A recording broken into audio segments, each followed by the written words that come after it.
Hi, everybody. Well, I wanted to make a recording that would explain, after having quite a few conversations with quite a few people over the last couple of months, I wanted to do a recording that really shared my story. And so I think it's important that whenever we talk about something that's sort of new, and I've come to find out that this whole energy thing and the modality that I'm using through the emergence process, not everybody is familiar with, and some people aren't even actually comfortable with it, which I totally understand because I was the same way when I first was exposed, to this particular process. So I'm going to start at the beginning with my story. So here we go. Welcome to my little world, the story of Kristen Ruth Alexander.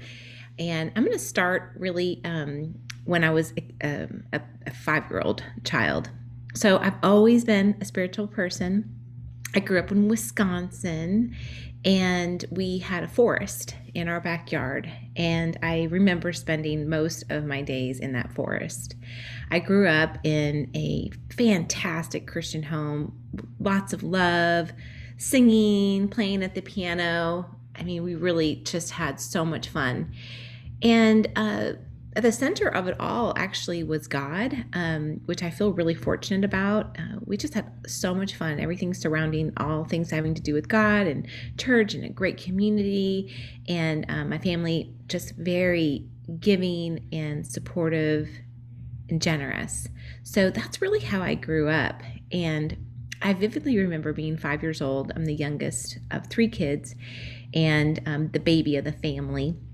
And I vividly remember being 5 years old and sitting on the forest floor. And I sensed God speaking to me, which, I just was a little girl. And so I couldn't have made that up. I sensed as a little child the voice of God speaking to me. And I remember feeling like God said, hey, ask me into your heart. And at that time, we took communion at my family's church, and I would help my mom clean up after the service. We'd go down to the basement and we'd clean up after the communion service. And I always wanted, so we had those little bitty cups of grape juice and those little crackers. And so I'd help clean up. And I remember dipping my tongue into those leftover cups that someone else had drank out of. And I was like, oh, I love that grape juice. I mean, so gross, right? My mom would always be like, don't do that. And I'm like, oh, I can't help it. Just so delicious. So my first thought, honestly, was that grapefruit juice and those crackers. So when I heard this invitation from God, I was just a child, right? But my first thought was, yeah. I could ask, Jesus into my heart, and I could drink the grape juice. And I mean, that sealed the deal for me. So I can almost picture myself, my little girl, my little 5-year-old self with my blonde hair. I basically looked exactly like I look like now. I had bangs, and my little toe had blonde hair. And I remember kneeling on the forest floor and asking God to come into my heart. And it was real. And I ran inside and I wanted to tell my mom all about it. I was so excited that I had asked God to come into my heart, but I was afraid. Honestly, I was like a little timid that she wouldn't take me seriously, because I had only known about asking, Jesus into your heart, so to speak, at church. And so the fact that I'd done it in the forest, I thought, oh, I don't know if anybody's gonna take me seriously. So anyways, so I ran inside and I wanted to tell my mom, but was afraid she wouldn't take me seriously because I had asked for this in the forest. So I ran and I sat at our piano. And I thought, well, surely this was a more appropriate place to ask the God of the universe to come into my heart. So I bowed once again, sitting at my little piano bench, and I said that same prayer: God, will you come into my heart? And will you be my savior? Like, I just remember asking all the right things. And it was so sweet. Like, I vividly remember the sense and that peace of feeling God's presence in my life. very, very sweet and tender, just like the Bible talks about, like as a child, that childlike heart, come to me that way. And that's what I did. So I went to my mom, and my mom, honestly, from my memory, she kind of brushed it off a little bit. And I think it was probably because I was just so young, but it was real for me. And I grew up from there, and I had moments in my life where I didn't always understand how my spiritual life would fit into this world.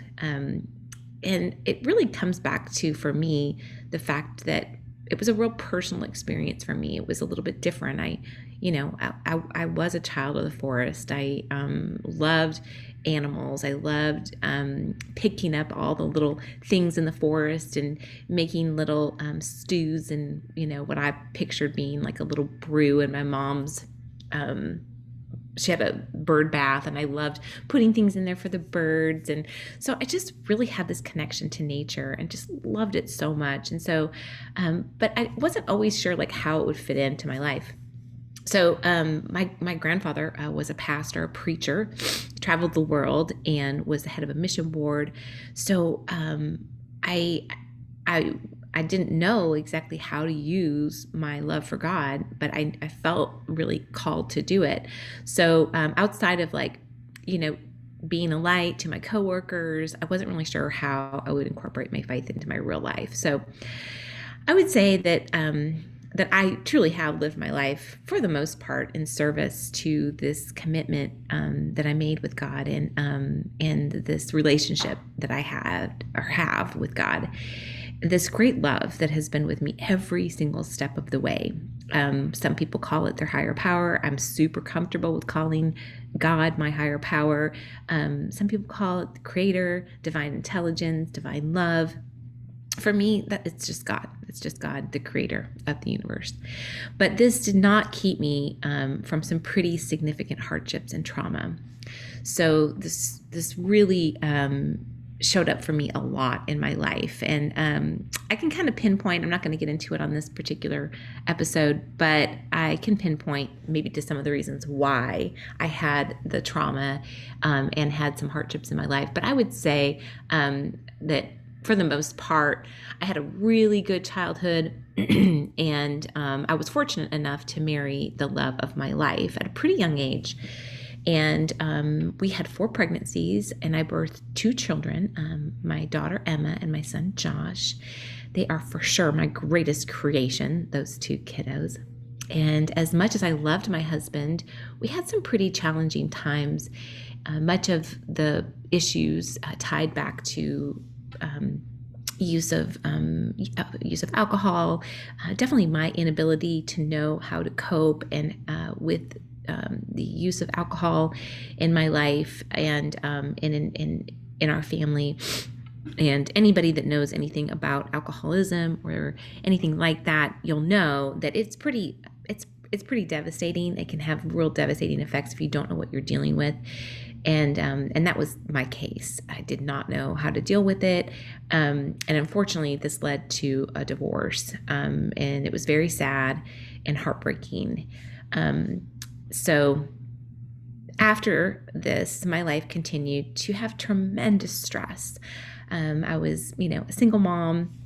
I became owner of the company I worked for. I became owner of that business, and I loved it. I loved it so much. But when I purchased that business, it was actually riddled with a lot of legal problems, and I was not able to overcome those. And it caused a lot of stress in my life. And so that trauma, even though I was divorced and I was happy and, taking care of my children, and I was so grateful, I was not able to overcome these issues, these legal issues. So it was still pretty stressful.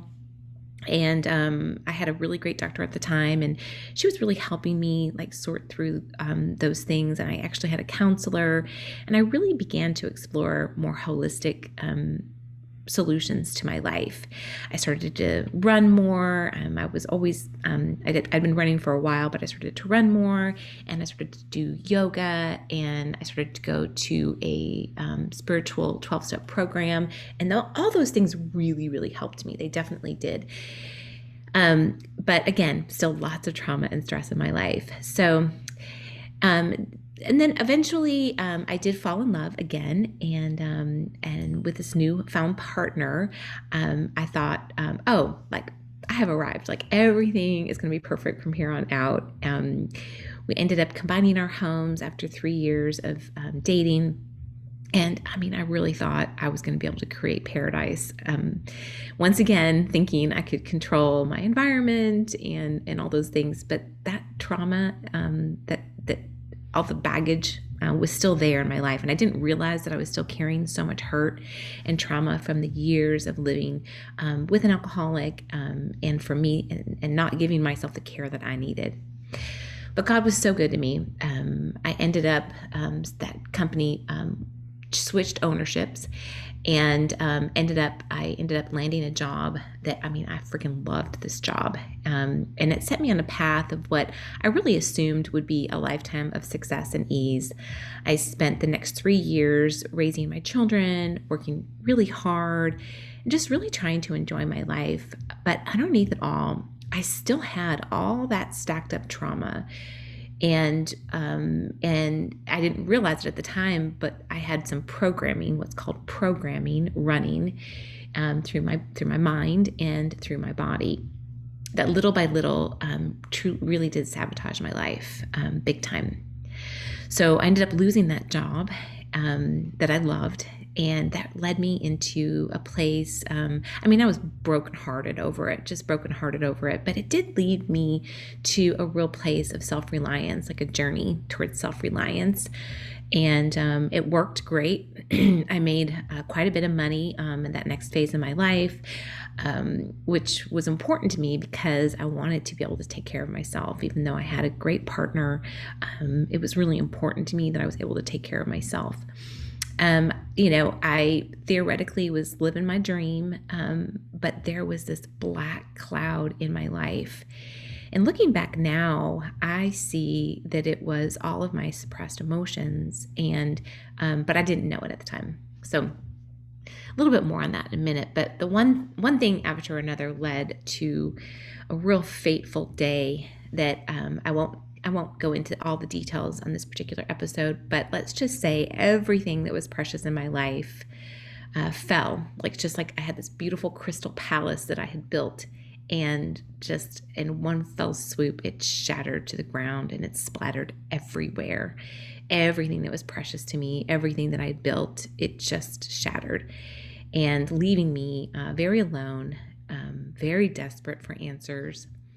I thankfully had my spiritual practice. I went back to that with intense ferocity.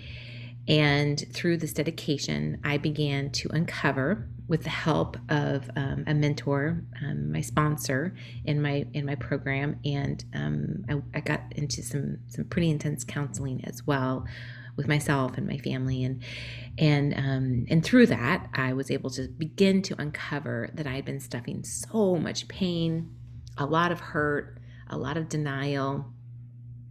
And about this time was when the world began to shut down. So this time was when the pandemic started to roll out. I had just returned, fast forward, I just returned from Paris, France, where my partner had just showered me with so much love for a milestone birthday. And though my life was definitely far from perfect, I have to say I was beginning to see how little I had really valued myself, and how little I had really loved myself. Being showered with this love and a newfound commitment, a realization of how much my partner loved me, how much my family loved me, it really just helped me begin to piece myself back together. A few months passed and I began working for a friend, which gave me a chance to get busy. There's that saying, when we get busy, we get better. And this was such a true statement for me. And my life was still shattered, but little by little, I was rebuilding myself. And it was during this time that I planned a vacation for myself and my children. I planned this trip to spend time with them because so much had happened, and all I longed for was a quality connection with them. We planned to go to Rhode Island, but that state was pretty much shut down, and there was a lot of fear. And I wanted to spend a good amount of time with my kids. And because of that, we had made a really quick, swift decision to go visit our family instead in California, which was absolutely, truly divine intervention. So the weeks leading up to our big trip to California, I began to notice that my ankles were hurting. And I thought it was my shoes. I'm a runner, and I thought it was sort of like shin splints or something. So I got some new shoes, I changed my shoes, and I began treating myself as if this was the cause of my ankles. I just started treating it as if this was I had shin splints or something, and I was asking my partner about it, and but nothing helped. In fact, my ankles got worse and worse and worse, so much so that I was pretty crippled. There were times that I was pretty crippled. And one day, but I just was ignoring it. I was like, no, I have to keep going with my life, right? One day, I had gone on a run with my partner, and on the way back home from our run, I just collapsed on the sidewalk. And my partner began just vigorously massaging my ankles.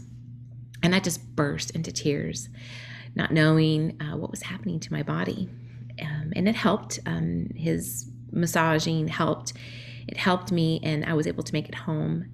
And normally I would have gone to the doctor, but thankfully, because of the pandemic, I was not able to go to the doctor. It wasn't even an option, which was a real godsend, because who knows what they would have diagnosed me with, and they may not have even been able to diagnose me.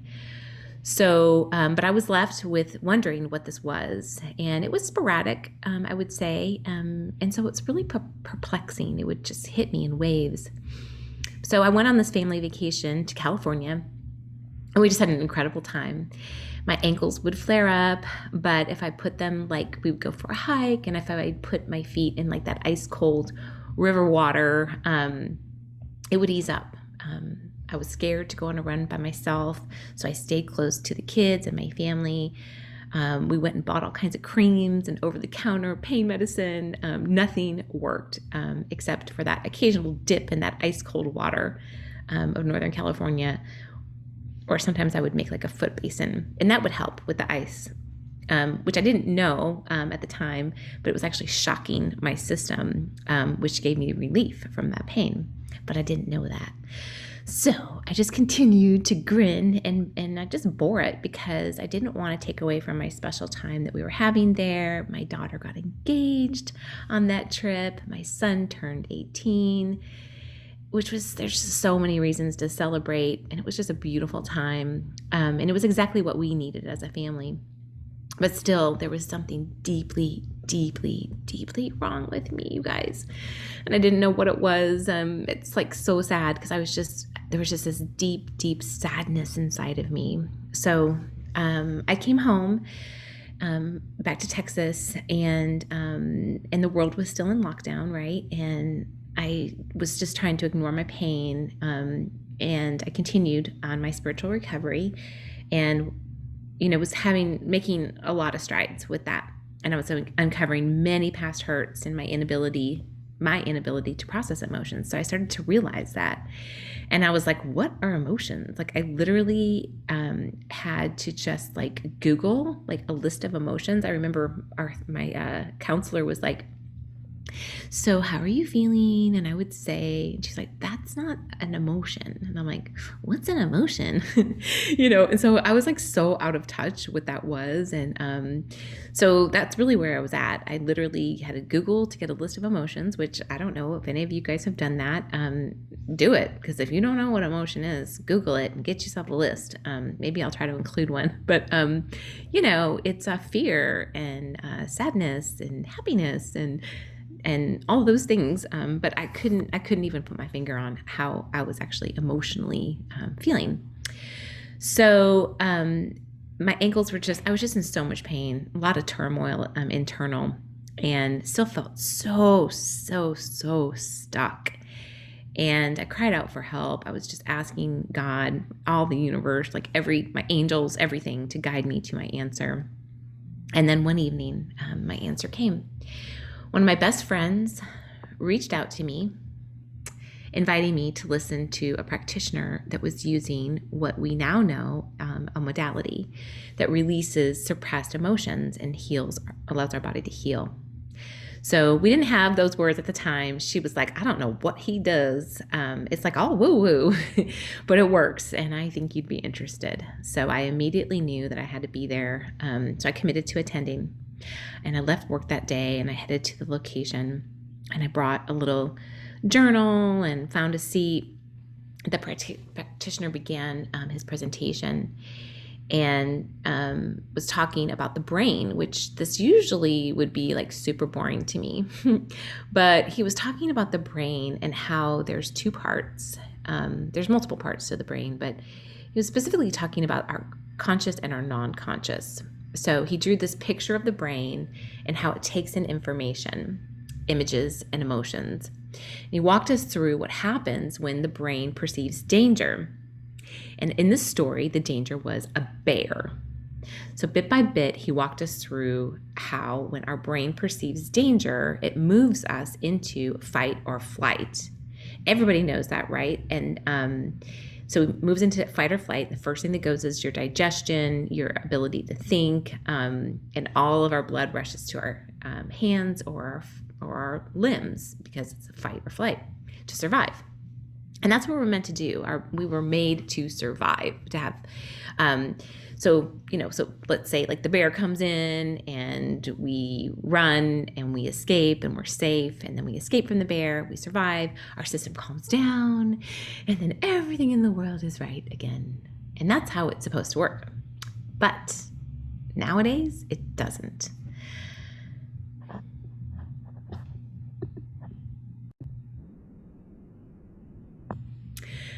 So I will never forget what he drew next.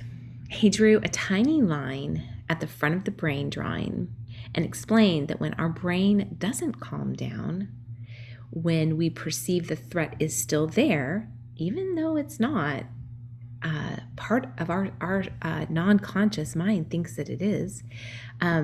He explained that when it doesn't calm down and it still perceives the threat, it creates an interference. And what he simply referred to as a closed door, like it closes the door. It's not really a door, but that's what he said. And when this happens, the signals get interrupted. Our body doesn't calm down like it should.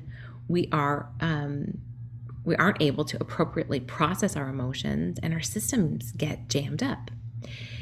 Doesn't that make sense? So this is what dis-ease is. So our body goes into a state of dis-ease because we don't have ease, right? So he then said the most simple thing, the simplest thing that could have ever been said. He said, that bear wasn't the one that caused the stress to our system, right? Because if that little bear came in and it was like a cute little bear and, maybe it was like a baby bear and we were like, oh, look at that baby bear and it was super sweet. It's not the bear. Change one letter, it's the fear. It's the fear that's causing the stress to our system. That one letter changes everything, right? So it's the fear that's keeping us from being able to heal, to fully process what we're going through, that perceived danger. We're unable to process that, to fully live in ourselves, to experience joy, to ultimately be truly in touch with who we are deep inside, to be able to live from our conscious and our subconscious, to be able to let go a little bit, right? And to be in touch with our source of life, really, at the end of the day. And for most of the time, for the very first time, the science that he was sharing with me merged with my spiritual side. I never thought of myself as someone that would be interested in science or biology or anything like that. But for the very first time, I was like, what? Tell me more. And that my spiritual side, that little girl, merged with this scientific information that was being shared. And at that point, literally tears began to flow down my cheeks. And come to find out, a lot of people cry at this point during his presentation. And I knew this was my missing antidote. So the practitioner demonstrated this technique this process on a woman that was in the audience that I knew. She was she's a no nonsense, like very well respected woman in our community. And he had her lay on the table, and within minutes, she was relieved from a neck pain that she had been dealing with. I'm not exactly sure how long it was, but it was a long time. It was long enough that her husband was like, it's bad, really bad. And within minutes, it was relieved. It was gone. Yeah. And we were like, what? And I'm not going to lie, like, being from my background, I didn't know a lot about this stuff. And I was like, is this like voodoo, or like, is he like a healer from God? Like the whole spectrum, and like, what is this guy doing? But I didn't care at that point. I like made an appointment to visit him immediately because I needed help with my ankles, because I remember I was still like pretty much crippled at that point. So there's so much more for me to tell in regards to what happened next. But again, that's for another time. The gist is that within one session, so I went to have my session with this practitioner, and within one session, I had relief from my ankle pain. One session. And more importantly, he shared with me that this was tied to me not being able to let go and process my emotions. And of course, then, he gave me some homework, and I was supposed to read the book Letting Go by Dr. Hawkins. And I just was blown away. And it was just a huge miracle in my life. So I did have relief from my ankle pain, and it was able to explain to me that this was tied to me not being able to let go and process emotions. But then it would still kind of come back periodically. And but within 3 sessions, I was pretty much recovered. But I didn't stop getting treatments because I was learning that each time I went, something I desperately needed that was like kind of covered, buried, stacked in deep, that suppressed emotional memory override, which we call SEMO, was emerging. That's what. And so this modality that he used that's the emergence process. So I didn't really know what that meant at the time, but what happens is these things emerge through this process. So he was using the emergence process. That's the modality that he was using. And the practitioner's name is Charles Robertson. So he's my practitioner. So for the next few months, I worked my spiritual program because I needed to. This particular spiritual program is for those that for families of alcoholics, and I needed to work through all of that. It was really important for me to do that, and so it's still part of my life. It's my spiritual program, and I continue to have my sessions with Charles, and just truly unfolding like years of stacked trauma within weeks, years of stacked trauma, decades of stacked trauma, suppressed emotions, lists of self-sabotaging programs, just buried memories were just released easily, effortlessly. I might cry here and there periodically, but I would process it. I would embody it, move through it. Just like what James 1 talks about, like when you allow these trials and tribulations in your life to change you, it's for your good. It's to bring out your perfection from within. So that was 2020. And since then, I have committed myself to this journey. I earned my certifications to be able to provide these sessions to help the people in my life. And I've seen miracles in these people, in other people's lives, and continued miracles in my life, physically, spiritually, in every single person that has these sessions. And I have found that when dedicated with a practice of self-care, whatever that is for you, whatever it is for that person, when this process is combined with the practice of self-care, this process unfolds before you, and you get all the answers. It's amazing. And it allows you to connect to the divine and live a life you were meant to. So for me, this process is deeply spiritual, completely aligned to my upbringing, and it's wildly scientific. So I've become kind of a nerd when it comes to biology and all of those amazing things about our bodies and the way that God made us. It's incredible. So and you know what's interesting is for the longest time, science and spirituality were not. It was kind of like poo-pooed on to combine them. Like, ooh, you can't have science and you can't have spirituality. You can't combine those two. But I'm so grateful because now we live in a time that so many in the science field, you know, and in the spiritual field are seeing that combined, it's undeniable that our Creator, that the universe, God has made all things good, right? God has made all things good, and that everything belongs. Like that saying, everything belongs. It does. The science, the earth.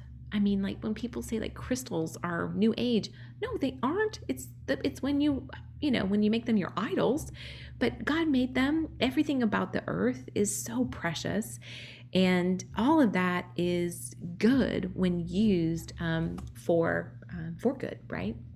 And anyways, I'm simply approaching all of this through that lens. And it's really undeniable that our Creator has made us as we are energy. Now we know that. We can't deny it. And we do have a field around us. That's what it's called. That's what we refer to it as, a shield about us, you might say. And people can see it. There's some people that can see that. They call it an aura, but which is fine. I don't think there's anything wrong with that. And that is really what holds us together. When we die, that's what goes. Our body stays, our brain stays, but our spirit, our soul leaves, right? And that's what is referred to as our energy. That's what leaves us. And so when we really combine those things with our spirituality, it being in the state that we are right now and the stress that we have in our lives and in this world, it's imperative that we commit ourselves to approaching this in a spiritual way, but also in a scientific way, because there is no denying that we have got to get hold of ourselves. And God is there to help us, but we have got to understand who we are, how He made us, and how we are meant to live. So I approach my practice with deep reverence. I am not a healer. I may be able to do some great things with my hands and those kinds of things, as far as like praying over someone or giving them a great hug, or best high five ever. But I don't consider myself a healer. I am not the healer. God is, okay? And God in you is. You are meant to heal. God has made you that way. I am simply a guide. I do coach people because sometimes when the data, what I call the data, emerges, the information that this process unfolds, some people don't understand what it is. And so I do consider myself an energy coach, because I coach you through this, what is coming out and what it means. It's always for you. It's unique. It's different every time. And it always lines up exactly for what is of the highest and greatest good for you.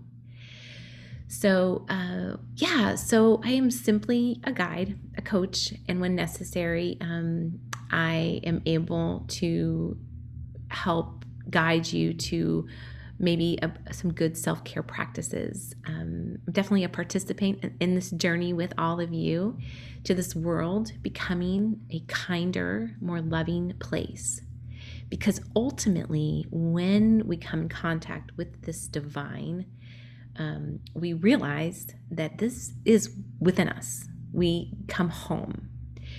It is with us. It is within us. It always has been there for us. And all we have to do is say yes. And we are forever changed. And we change from a place of distorted perspective, complete distortion, to a form of perfection and unfolding. We are created in the image of God.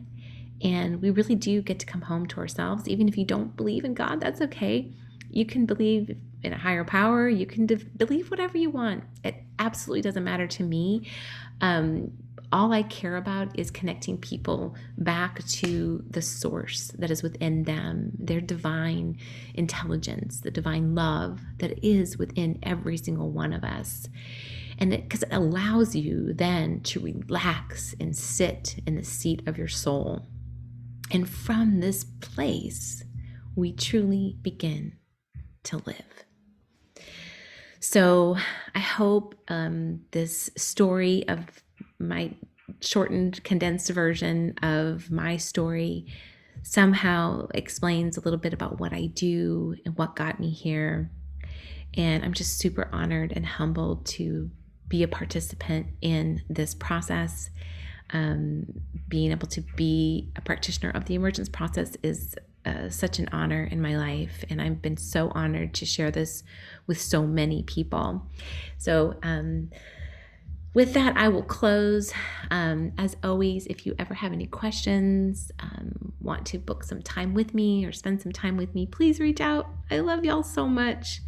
So I love y'all, and that's it. That does it for me. Have a beautiful rest of whatever you're going to be doing today or tonight, whatever time you're listening to me. All right. Thanks, everybody.